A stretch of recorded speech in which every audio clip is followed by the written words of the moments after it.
Ya, karena sebagian kita di Indonesia ini yang nggak paham fikih sholat berjamaah.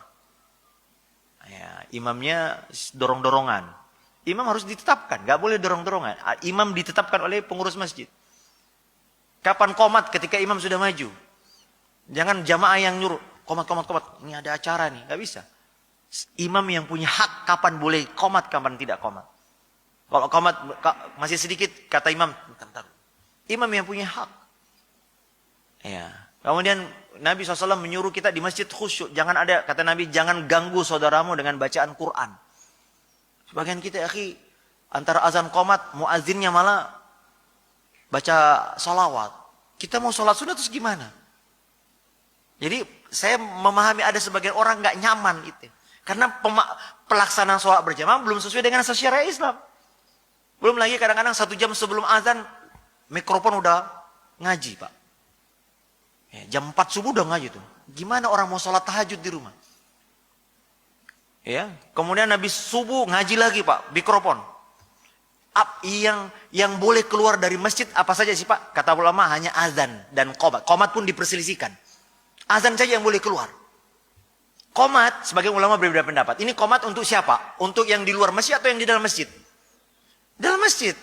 Karena mereka yang berkepentingan ini udah mau qomat. Ada pun yang di luar masjid udah percuma. Ya kan? Tapi di Indonesia 1 jam sebelumnya, sesudah sholat, mikrofon juga. Banyak orang merasa terganggu. Maka saya paham banyak orang lebih nyaman sholat di rumah. Kenapa? Karena pelaksanaan sholat berjamaah belum sesuai dengan, saya pernah ketemu Pak, supir Grab, supir online. Orang non-muslim. Dia bilang, Pak Ustadz, mungkin karena saya dijemput di masjid, menurut kami Islam ini agama berisik, Pak. Itu siang malam, itu ya mulai dari pengajian ibu-ibu, sampai kapan kita istirahat katanya. Apa harus selalu teriak-teriak katanya. Islam yang sepertinya mereka pahami, Pak. Padahal Nabi SAW di masjid gak boleh suaramu, jangan, kenapa? Ada saudaramu yang sedang berdoa dan sholat. Tapi kita, akhi, Masya Allah, masjid ini,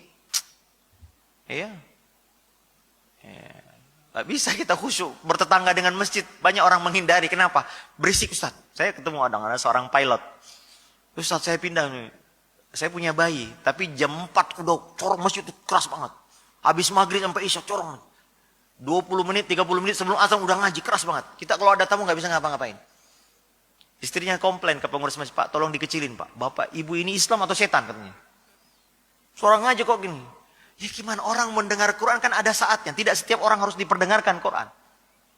Maka berusahalah kita melaksanakan sholat berjamaah dengan baik, Pak.